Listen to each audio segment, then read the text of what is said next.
बिस्मिल्लाहिर्रहमानिर्रहीम। अस्सलाम वालेकुम फ्रेंड्स, क्या हाल चाल है। होपफुली आप सारे माशाल्लाह खैर खैरियत से होंगे। अल्लाह पाक का शुक्र है मैं भी ठीक ठाक हूँ आप सब दोस्तों की दुआओं से। फ्रेंड्स, आज की वीडियो बड़ी इंपॉर्टेंट है आप लोगों के मेडिकल के हवाले से, क्योंकि अगर आप लोगों का मेडिकल अच्छा नहीं है, अगर आप मेडिकली फिट नहीं है तो आप कोरिया को भूल जाओ। सबसे पहली चीज, आप लोगों की तरफ से मुझे सवाल आए, मुझे व्हाट्सएप पर मैसेजेस आए, मुझे कमेंट्स आए कि सर मेरा वेट इतना है, मेरा मेडिकल का ये प्रॉब्लम है, मेरी फलां प्रॉब्लम है, मेरी फलां प्रॉब्लम है। तो कोशिश करें इस वीडियो को आप लोग लास्ट तक जरूर देखें और अपने दोस्तों के साथ लाजमी शेयर करें।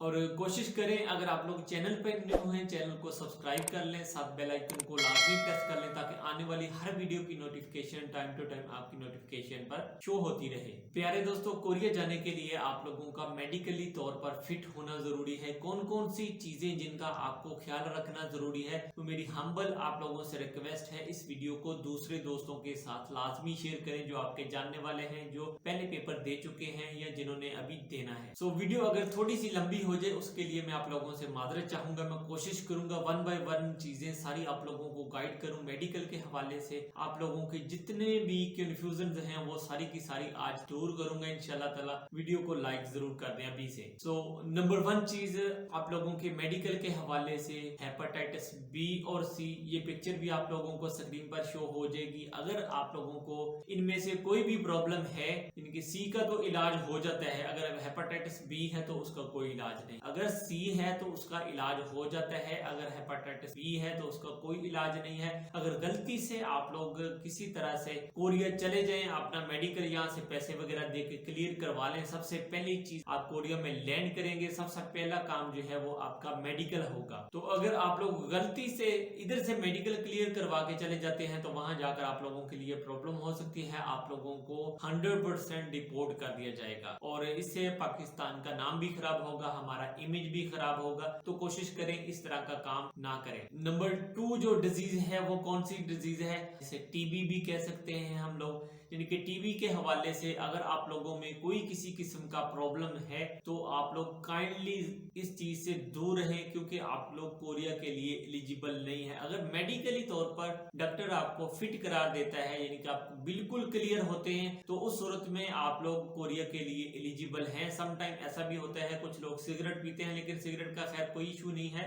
मगर समटाइम ऐसा भी होता है जब आप चाय वगैरह पीते हैं, तो जब चाय वगैरह पी के जाते हैं तो चाय के कुछ स्पॉट्स जो हैं वो आपके फेफड़ों पर नजर आते हैं एक्सरे की सूरत में। तो मेरी आप लोगों से रिक्वेस्ट यही होगी कि आप लोग जब भी जाएं मेडिकल के लिए तो आप चाय वगैरह पीकर ना जाएं, कोशिश करें पानी वगैरह अच्छे से खूब पीकर रखें, को गाजर का जूस इस्तेमाल करें, इस तरह की चीजें इस्तेमाल करें। सो वाकई में अगर आप लोगों को टीबी का प्रॉब्लम है तो डियर फ्रेंड्स, मैं आप लोगों से रिक्वेस्ट करूंगा आप लोग अपने पैसे ना जाया करें, आप लोग इस प्रोसेस को छोड़ दें।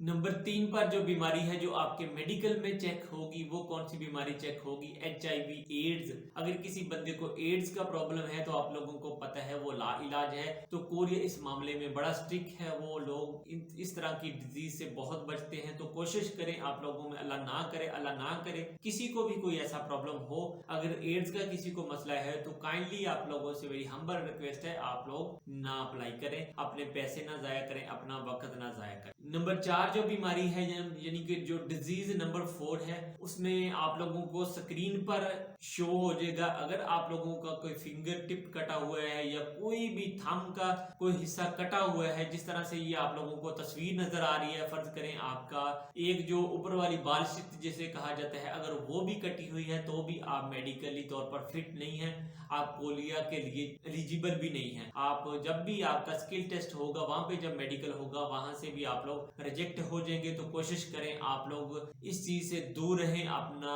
पैसा वक्त जाया ना करें। हाँ, छोटी मोटी को चोट आज एक अलग बात है, अगर स्टिच वगैरह लगे हैं तो कोई इशू नहीं है, लेकिन अगर आप लोगों का फिंगर टिप्स या कोई भी उंगली कटी हुई है, हाथ की उंगली कटी हुई है या पांव की उंगली कटी हुई है, तो मेरे ख्याल में आप लोगों के लिए प्रॉब्लम हो सकती है। नंबर 5 जो प्रॉब्लम है जो आजकल कोरिया में सबसे ज्यादा कॉमन प्रॉब्लम समझी जाती है, कोरियन हर दूसरे तीसरे बंदे को स्पाइन का प्रॉब्लम है, जिस जिस तरह से मुझे स्पाइन का प्रॉब्लम हुआ है। सो मेरी आप लोगों से हम्बल रिक्वेस्ट है, अगर आप लोगों के मोरे हिले हुए हैं या आपके स्पाइनल कॉर्ड में प्रॉब्लम है या आपकी डिस्कें स्लिप हुई हैं तो भी आप मेडिकल के लिए फिट नहीं है। हाँ, अगर आप अपना मेडिकल फिट करते हैं, अपने आप को फिट कर लेते हैं, फिर कोई मसला नहीं है। मैं आप लोगों को डरा नहीं रहा, मैं आप लोगों को हकीकत बता रहा हूँ। कोरिया का मेडिकल बहुत टफ होता है, लिहाजा आप लोग अपना पैसा अपना वक्त जाया ना करें। अच्छा, नंबर 6 पे अक्सर दोस्त पूछते हैं कि सर मुझे चश्मे लगे हुए हैं, मेरी नज़र वीक है। देखें, आपके सामने मैं भी बैठा हुआ, मुझे भी चश्मे लगे हुए हैं, ठीक है, मेरी भी नज़र वीक है, लेकिन ऐसा कोई इशू नहीं है। आप ऐनक वगैरह इस्तेमाल करके अपना गुजारा कर सकते हैं, इसके लिहाज से आप परेशान ना हो। ये आपका मेडिकल क्लियर है, यानी कि चश्मों का कोई मसला नहीं, नज़र वीक होना कोई इतना इशू नहीं है। कोशिश करें इन चीज़ों को नोट करते जाएं, और मैं आप लोगों को रिकमेंड करूंगा, आप लोग सबसे पहला एक काम छोटा सा करें, एक छोटी सी कहीं लैब में चले जाएं, अपने तमाम के तमाम टेस्ट आप लोग जरूर करवा लें। किसी सस्ती सी लैब में, ज्यादा महंगे वाली लैब में ना जाएं, जो अच्छे से टेस्ट करें। मकसद बात करने का ये है, वो आप लोगों के टेस्ट अच्छे से करें। सो आप लोगों को मेरी बात की समझ आ गई, यानी कि आपकी आई साइट का वीक होना कोई इतना इशू नहीं है।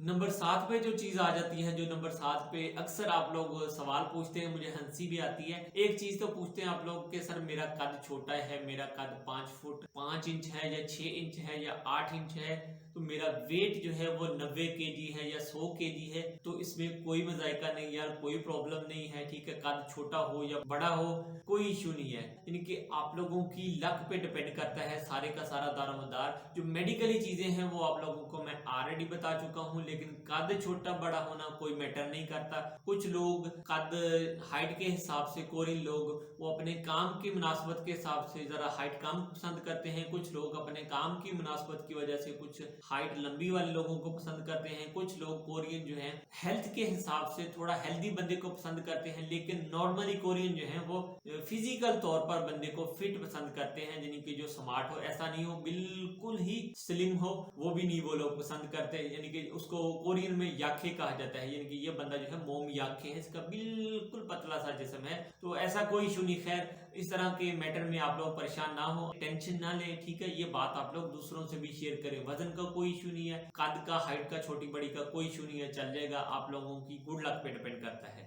और नंबर 9 पे जो चीज है, आप लोगों की तरफ से मुझे एक दोस्त ने सवाल किया कि सर मुझे जो प्रॉब्लम है वो उसको अच्छा तो नहीं लगता, लेकिन बताना मेरा फर्ज भी बनता है, जिसे बवासीर कहा जाता है। उसकी स्क्रीनशॉट भी आप लोगों को सामने शो हो जाएगी अगर किसी को वो प्रॉब्लम है। खैर, कोरियन को वो तकरीबन ऑलरेडी सभी को वो प्रॉब्लम है, क्योंकि वहाँ की जो डाइट है वो खुश्क होती है और मौसम भी कुछ इस तरह का होता है, तो उनको भी ये प्रॉब्लम हो जाती है। लेकिन आप लोग कोशिश करें आउटडोर जो आप खाते पीते हैं वो ना खाएं, फास्ट फूड ना यूज करें, घर का खाना, फ्रेश खाना यूज करें, मिर्च मसालों वगैरह से आप लोग परहेज करें। और नेक्स्ट जो थिंग है वो आप लोगों के कलर ब्लाइंड के हवाले से है। तो ये कलर ब्लाइंड का भी अब मसला बड़ा आ रहा है कॉमन, इसमें भी आप लोगों का मेडिकल रिजेक्ट हो सकता है अगर आप लोग कलरों में इम्तियाज नहीं कर सकते। फर्ज करें आप लोगों को ग्रीन कलर जो है वो अच्छे से नजर नहीं आता, आप लोगों को उसकी समझ नहीं आती, उसका भी स्क्रीनशॉट आप लोगों को ये स्क्रीन पे शो हो जाएगा, आप लोग उसको देख लें, उसको भी सॉर्ट आउट करें, गूगल से उसको सर्च करके देख लें, अपने आप की पहले से प्रिपरेशन करके रखें। अगर आप कलर ब्लाइंड है तो भी आप लोगों के लिए मेडिकल में मसला हो सकता है, तो लिहाजा इन चीजों पे आप लोग फोकस करें, अपने सेहत का हर चीज का आप लोग ख्याल रखें। नेक्स्ट एक चीज आप लोगों की तरफ से आ जाती है जिसे SGPT भी कहा जाता है। आप लोगों की तरफ से सवाल पूछा जाता है कि सर मेरे मैदे में गर्मी है, हेपाटाइटिस B-C ना हो, मैदे की गर्मी का कोई मसला नहीं। आप लोगों को मैंने बताया, आप लोग पानी ज्यादा से ज्यादा यूज करें, जूस वगैरह, गाजर का जूस इस्तेमाल करें, इस तरह की चीजें, लस्सी वगैरह इस्तेमाल कर सकते हैं, दूध का इस्तेमाल कर सकते हैं, जिसकी वजह से SGPT जो है आप लोगों की कम हो सकती है। तो मेडिकल के हवाले से ये आपके मसले जो है ये क्लियर हो सकते हैं। और नेक्स्ट जो मेन थिंग है, अगर आप लोग ड्रग लेते हैं, फर्ज करें जिसे माया भी कहा जाता है कोरिया में, आप कोकीन लेते हैं या कोई और चीज लेते हैं, या आप चरस वगैरह या गांजा कहा जाता है जिसे, या अफ्यून वगैरह, इस तरह की आप लोग चीज लेते हैं, तो ये आपके मेडिकल में आप लोगों को प्रॉब्लम करेगा। अगर आपके मेडिकल में, आपके ब्लड में कोई भी ड्रग इस तरह का शो हो गया तो आप लोगों का मेडिकल जो है वो रिजेक्ट हो जाएगा। कोशिश करें, अगर आप लोग इस तरह का काम कर रहे हैं, अल्लाह पाक आप लोगों को माफ करे, आप लोगों को सेहत तंदुरुस्ती दे, ये काम भी आप लोग छोड़ दें।